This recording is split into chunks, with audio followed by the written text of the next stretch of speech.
The FBI's most wanted list is most famous for listing the 10 worst criminals that are being hunted by the agency. But not many people know that it also contains other cases, such as people who have gone missing, or other criminals who are not in the top 10 most wanted, such as kidnappers and cyber criminals. Number 10. The case of the disappearance of Abigail Charity Bernstein, who went missing from Honolulu in October of 2022, along with her 2 children, Koa and Kush, has gone cold. And in an effort to jog the public's memory, the FBI has asked anyone with information on their current whereabouts to come forward. The case started when the Coast Guard made contact with the FBI to report that several witnesses had seen the mother and her children boarding a boat at Alawai Yacht Harbor, which shouldn't strike anyone as strange. But when the captain of the boat returned alone, people started to wonder what had happened to his passengers. The witnesses who saw the family board the boat were interviewed, as was Abigail's family, but they were unable to supply investigators with any additional information. When the boat's captain was questioned, he stated that the 3 got seasick while they were out on the water, and that they left his boat, but he failed to disclose how they managed to do so. It's assumed that they must have gotten onto a different boat, though this would not have done anything to relieve them of their seasickness. The captain's name was never made available to the public, but he remains a person of interest in the case. Another man named Vander D. Nelson was also questioned, since it was known that Abigail was afraid of him. She'd filed 2 temporary restraining orders against him in 2019 for undisclosed reasons, but she then asked for it to be dismissed when he left the island. It isn't known what the history is between Abigail and Nelson, but it's been suggested that she left the island on the boat that day to get away from someone, possibly Nelson, though this is just a theory. Abigail is known to live what her family describes as a nomadic lifestyle, since she prefers to remain off-grid and doesn't stay in one place for very long. Her children don't attend school, and she's completely cut ties with the rest of the family, going as far as to terminate her cell phone service about a month after she was last seen. Her family has worked with the FBI to glean as much information on where she was going as possible, but they've been unsuccessful in tracking her down, and have stated that they don't understand why she chose to end all communication with them. She has family in Maui, and having lived on the islands her whole life, also knows people in Hawaii, Kauai, and Maui. Several other members of her family live in California, Naples, Michigan, and Lancaster, Pennsylvania. Abigail has only been in trouble with the law once before, when she received a citation for unauthorized camping while she was staying in Olowalu in Hawaii. Abigail is described as standing 6 foot 2 inches tall and weighing 150 pounds. When she received the citation, she told the officer that she was a stay-at-home mother. The captain of the boat was also reported missing and expressed his annoyance at this upon his return, but he's made no further mention of the missing passengers. If you know where Abigail and her children are, or have any further information on this case, you're asked to contact the FBI's Honolulu field office at 808-673-2719. You can also call the FBI's toll-free tip line at 800-225-5324. Number 9. 40-year-old Anna Hinow is remembered by her family as someone who would go out of her way to help others. Her brother Felipe once told her that he wanted to move to Florida while he was living in Colombia, and she made that possible by hiring him to work at her tech company. She and her husband, David, gave him everything he needed to get on his feet, including food, a place to live, and advice on how to further his career. She'd also paid for his airline tickets in the past when he wanted to get to England to work with the disabled. Following this, he had one of the best years of his life, and he was doing exactly what he set out to, and had everything he needed to accomplish his goals, all thanks to his sister. But in February of 2024, Anna suddenly went missing, and her case is yet to be solved. On the 27th of December that previous year, Anna decided to travel to Florida from Madrid after her marriage had started to fail. She and David decided to separate, and before leaving, told her best friend Sana that she was looking forward to experiencing the culture and atmosphere in the city since she was fond of it. Her plan was to create a non-profit organization that would aid women who were in the same situation she was, or who had suffered domestic abuse. She and Anna had planned to see each other in Madrid in February, but before that could happen, Anna mysteriously vanished. Alarm bells started ringing in Santa's mind when she got a text from Anna on the 3rd of February, in which she stated that she met a man, quote, on the street, and that she was going to his house, which was an area with very little cell reception, about 2 hours out of Madrid. This seemed very out of character, and Anna and Santa asked her to share her location once she was there. She also told her that her plan was a dangerous one and that she felt something was amiss. But she got no reply, and the authorities were notified. Another friend who'd spoken to her the previous day reported that during their call, Anna seemed normal, making her strange behavior the next day all the more worrying. Felipe told investigators that his sister and David were in the process of a divorce, and that David wasn't happy about the fact that he stood to lose a substantial amount of money. When CCTV cameras at Anna's apartment were checked, they showed her arriving there at about 2:30 p.m. on the 2nd of February. Later that evening at 9:27 p.m., a man wearing a motorbike helmet could be seen entering the building as several tenants left, and using spray paint to cover the camera's lens. He then rigged the building's outside lock so that it would remain unlocked, likely so that he could leave without a key. The same man, who investigators say resembled David, could then be seen leaving the building at 10:30 p.m. carrying a suitcase. When Anna was reported missing, her apartment was searched and it was noted that her phone, charger, and laptop were missing. Surveillance footage at a local store showed someone who looks like David buying spray paint and duct tape on the same day. Then an even more worrying detail emerged. A Colombian woman told the police that David had asked her to translate a message from Serbian, where he was born, to Colombian. It read, quote, "I met someone wonderful. He has a summer house about 2 hours from Madrid. We're going there now and I'll spend a few days there. There's barely any signal though. I'll call you when I come back. Kisses." This is the same message that Santa received shortly before Anna went missing. The case contains many more alarming details, and it's believed that David kidnapped Anna and ended her life, but this remains to be proven. Number 8. It's always frustrating when a criminal is released from prison, only to reoffend shortly afterward, especially when they commit a crime after the fact, and it's a heinous one, which is exactly what happened in the case of Kevin Lamont Carter, who's included in the FBI's wanted fugitive list. Carter was arrested in 1993 after he and a fellow criminal had assaulted a woman in Alabama. Many people feel that the case was mishandled by the state, since they initially paid for her to fly out to Alabama from her home state of Colorado so that she could aid in the case. But when she had to be brought back a 4th time, the state refused to pay for her flight and accommodation, despite objections from the district attorney. With no witnesses to testify against him, Carter was offered a plea deal which he accepted, and he would spend just 18 months in prison, a sentence that most people feel was far too lenient.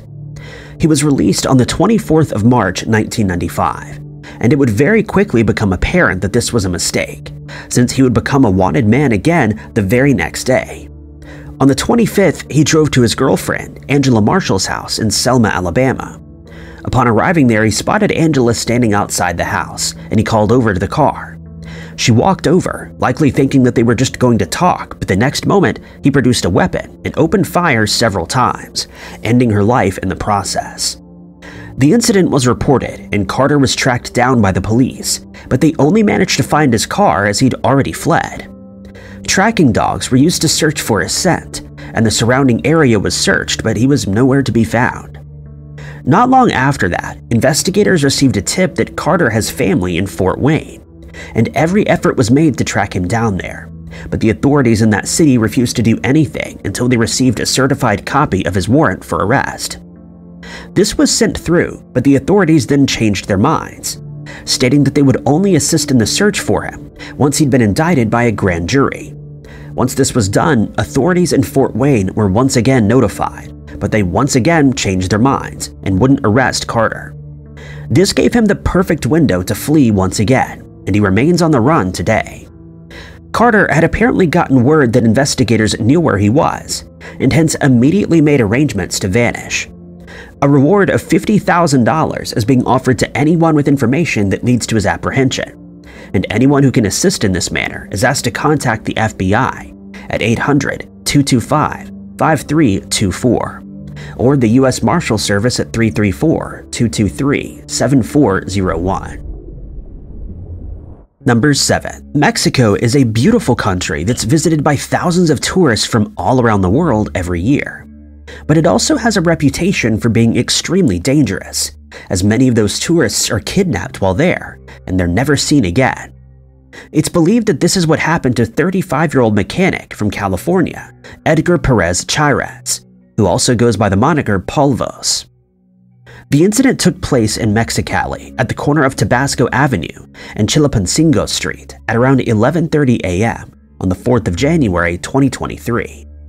A surveillance photo was later released by investigators showing a white late-model Ford F-150, which they believe was used during the crime, and was likely used to transport Edgar after he was abducted. In these types of cases, the abducted person's family is usually contacted so that a ransom amount can be paid for their safe return. But this has not happened in Edgar's case, and his family is increasingly concerned for his safety.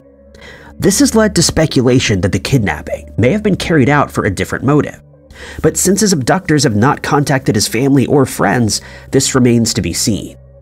Since no clues were found to identify his abductors, the FBI has asked people from the public for their assistance in the case, and they're offering a reward of up to $10,000 to anyone who can help them track down his attackers. Edgar is described by his family as having brown hair and brown eyes, standing 5 foot 5 inches tall and weighing around 190 pounds. He can also be identified by several tattoos, including the names Angelina and Antonio on each of his wrists, and the words scars and marks on his right wrist.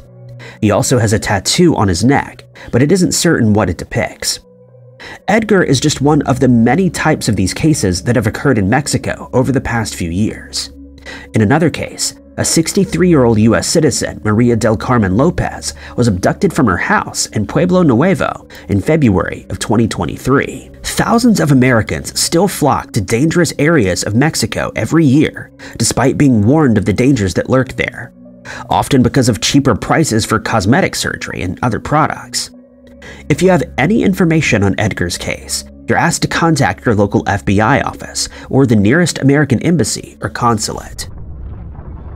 Number 6. In recent years, the number of bank robberies being committed in the US has increased since criminals see the institutions as easy targets. They know that bank staff will hand over any money asked for in order to ensure the safety of their customers and their own safety. And in many of these cases, the robbers are armed with nothing more than a written note. But one would think that once a criminal has robbed a bank successfully, they would either lay low for a while or move on to greener pastures, a thought that seemingly didn't occur to a bank robber named Deroy King Jr., who at the time was already a convicted felon. King, who also goes by several aliases including Gary Puckett, Robert Paul Holmes, and Bobby Holmes amongst others, originally came from Saltville in Virginia. He's known to have ties to Greensboro, Charlotte, Lexington, Winston-Salem, and Arcadia, and investigators have stated that he may visit Veteran Administration hospitals when he needs medical care. His case started in December of 1989, when he walked into a bank in Simpsonville, South Carolina, where he produced a firearm and a duffel bag. He told the bank teller to hand over any money they had, and after this was done, he ordered all the staff into a closet before making his getaway.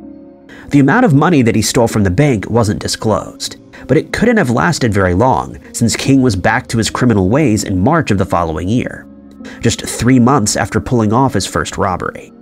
But rather than target a different bank in a different city or state, he decided to walk back into the same Simpsonville branch where he repeated the process of the previous heist, producing a firearm and a duffel bag before approaching the teller and demanding cash. He once again told the employees to get into the closet, and at this point, he must have thought he got away with it again, since the robbery had played out exactly as the first one had. But this time, he was in for a surprise. As he drove away from the bank with the ill-gotten money in his car, he came face to face with police officers who'd been dispatched to the scene after the bank's employees triggered the alarm. The officers managed to block him in, but King had no intentions of being arrested, and he produced his firearm once more, opening fire on the blockade. This gave him a chance to maneuver through the officers, and he managed to escape. A federal arrest warrant was issued on the 13th of March 1990, and King faces charges of armed bank robbery if he's ever apprehended. It once again wasn't revealed how much money he stole. There's no indication as to where King fled, and hence his description has been made available to the public, along with a warning that if he's spotted, he's not to be approached since he's considered armed and dangerous. Anyone who sees him is to contact the authorities immediately with his last known location. He's described as having brown hair and blue eyes, standing between 5'9" and 5'10" inches tall, and weighing between 140 and 150 pounds. He can also be identified by a scar on his chest and another on his abdomen. Anyone who spots King, or who knows where he is at present, is asked to contact their local FBI office or the nearest American embassy or consulate. Number 5. Gang violence has been a problem all over the world for a very long time, and it's an issue that won't go away anytime soon.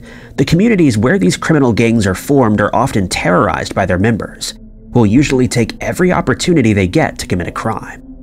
In some gangs, members can increase their standing or rank by carrying out certain crimes, and in many cases this involves the most heinous crime of all, murder. It's believed that this is why 2 members of the Milwaukee Kings street gang, 41-year-old Joseph Matos and 40-year-old Gary Robertson, both of whom hail from Chicago, ended the life of 19-year-old Chris Carvajal. The gang operates on the north side of Chicago and is known to commit crimes that include assault and murder, but they're alleged to specialize in the trafficking of illegal substances. Committing these crimes apparently preserves their territory and shows rival gangs that they are in charge of the area. At the time, Chris was serving in the National Guard, and his brother Anthony described him as someone who was full of life and who had a bright future ahead of him, as he had ambitions of becoming a police officer.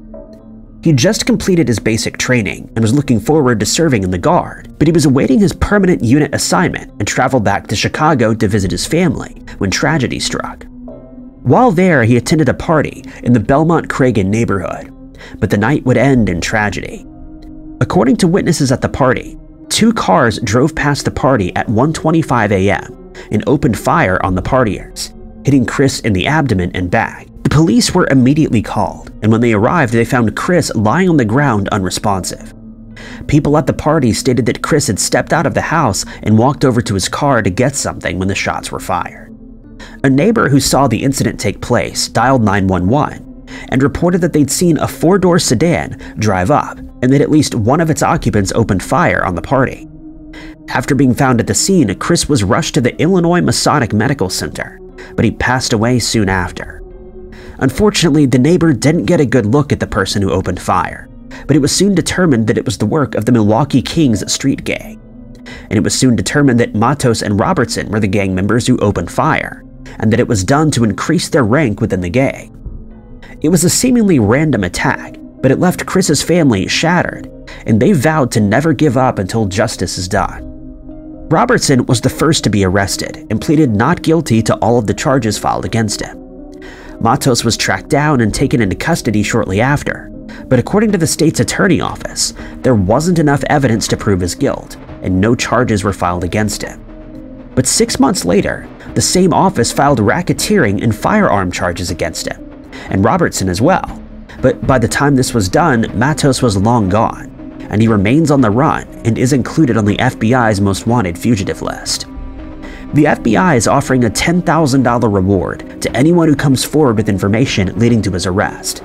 But since people in the area fear the gang, no one has supplied them with any useful tips. Matos is described as having brown hair and brown eyes, and standing 6'2" inches tall and weighing about 220 pounds. If he's seen, he should not be approached, since he's considered armed and dangerous and may retaliate. If you'd like to submit a tip in this case, you're urged to contact your local FBI office or the nearest American embassy or consulate. Number 4. An Air Force veteran named John Gamboa may be yet another victim of a kidnapping in Mexico, as he went to the country for a weekend getaway in February of 2022 and has not been seen since. The investigation into his disappearance has been a frustrating one, since the FBI doesn't have the authority to conduct an investigation in Mexico, but they're working with the Mexican police, the Attorney General's office, and the country's intelligence service to gather as many clues as possible, but to date this has yielded very few results. According to John's family and friends, he arrived in Mexico City on the evening of the 16th of February. He called for an Uber from the airport and then traveled to an Airbnb where he unpacked his belongings. Later that same night, at around 11:30 p.m., he went to an establishment called Montana's Disco and Bar. When he was ready to go back to his Airbnb, he hailed a cab outside the bar but never made it there, and he was never seen again. John's family says that he lived in Mexico City in 2023 and had traveled back there to collect the remainder of his belongings. He told them that he would be back in Houston by the end of that weekend, but when he failed to return, he was reported as missing.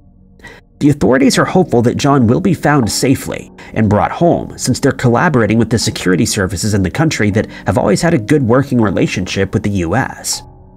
John's mother, Fermina, told investigators that she received a notification from USAA Bank on the very Sunday that he was set to return home, and it stated that someone was attempting to access his account, but it isn't known whether this was John or someone who'd gained access to his bank card. On Monday morning, she got a call from his boss, who informed her that he hadn't shown up for his shift, and Fermina immediately knew something was wrong, since this was very out of character for her son. She speculated that someone had abducted John and that they were holding him against his will in order to gain access to his money. She's also stated that she doesn't know whether he's still alive, but begged for his captors to let him go, adding that his money could be replaced but his life could not. When she first saw the missing person flyer that was released, she became aware of his last known movements and is questioned where this information was gleaned from, since she was never informed of where he was before disappearing. John is described as having black hair and brown eyes, standing 5 foot 5 inches tall, and weighing 185 pounds. He has a tattoo of the name Jesus or Jesus on his chest, and another of the symbol for infinity on one of his index fingers. Anyone who spots John, or has any information on where he could be, is asked to contact their local FBI office, the nearest American embassy or consulate, or submit a tip online at tips.fbi.gov. Number 3. When we think of the crime of fraud, not many people associate it with gift cards, but that's exactly what wanted fugitive Nikolai Cresit used to commit his crimes, along with pieces of stolen merchandise.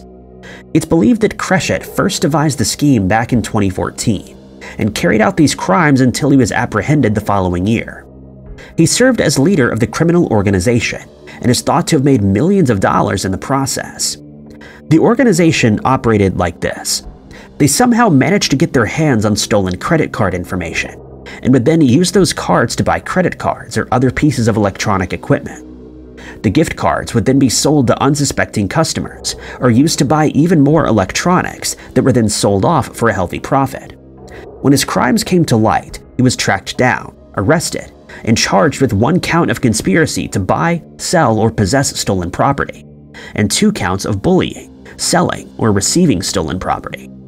He was found guilty on all counts, and his sentencing date was set for the 11th of December 2018. But the day before he was supposed to attend that hearing, the U.S. Attorney's Office received an email from him in which he stated that he would not be attending since he'd already fled the country and that he didn't want to go to prison. The resulting investigation revealed that he had likely boarded a flight from Boston's Logan International Airport and traveled to Lisbon in Portugal.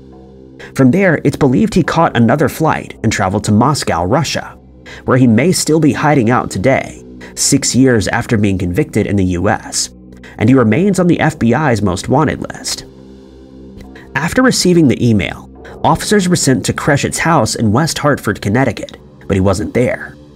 This resulted in a federal arrest warrant being issued for his arrest on the 10th of December of that year, and he's now had another charge of violating the conditions of pretrial release and probation added to his case. It's believed that he's still in Moscow, but this has not been confirmed as of yet. He's described as having brown hair and gray eyes, standing 5 foot 8 inches tall and weighing 230 pounds.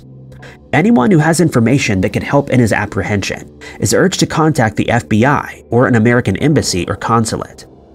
Cresit is one of just several people out of New Jersey that are wanted by the FBI. Cuffy Edwards has been on the run from the law since March of 2009, when he and several other criminals walked into a restaurant in Woodbridge and proceeded to rob the establishment of a large amount of money. George Edward Wright is also on the FBI's most wanted fugitive list for several crimes that he's committed. In November of 1962, he and another man robbed a gas station, and Wright managed to flee. He was eventually tracked down and arrested, but he managed to escape from the New Jersey State Prison. He and a few accomplices then hijacked a plane and fled to Algiers. It was later revealed that he was in the habit of posing as a priest, but carried a Bible in which he had concealed a firearm. Number 2. 35-year-old Hussein Haroun is one of 4 Iranian criminals who are wanted by the FBI for their involvement in an operation that targeted companies in the United States through malicious cyber attacks. These attacks were carried out between May of 2017 and October of 2021 and were focused on the U.S. State and Treasury departments, as well as more than a dozen other companies, including one company that was contracted by the Pentagon and who handed classified information over. All in all, as many as 200,000 devices were hacked and infected in an effort to obtain sensitive or classified defense information. It's not been revealed whether these computers were successfully hacked, though. It's alleged that the men were employed by a company based in Iran. The company claimed to provide cybersecurity services, but this was merely a front for the actual criminal activity that was taking place. The companies that were targeted were known defense contractors that were authorized to store classified information, though they also hacked into the computers of a New York-based hospitality company on one occasion, for reasons unknown. The crimes were carried out using a technique called spear phishing, which is performed by sending an unsuspecting person an email that contains a malicious link. Once the recipient clicks on this link, their computer is infected with malware, and during one of these attacks, they gained access to more than 200,000 of the company's employee accounts. The group also made use of social engineering, during which they would pretend to be women in order to fool their victims. Once they gained their confidence, they would infect their computers with malware, giving them access to their accounts and sensitive information. One of the men, Reza Kazemifar, was tasked with testing the tools used by the group, and also had a hand in developing the malware that was used to infect their victims' computers. Ironically, he worked for the Iranian Organization for Electronic Warfare and Cyber Defense. Haroun's task was to procure, administer, and manage the group's network infrastructure, such as their servers and the software that was used to compromise the devices in question. He also used a stolen passport to pose as someone else. Komel Salmani tested the tools that were used to carry out the spear phishing campaigns, including the attack that was carried out against the hospitality company. He also helped Haroun with the maintenance of the network infrastructure. Ali Reza Nassab was the one who procured the infrastructure needed to carry out the crimes, specifically the tools used during the social engineering campaigns.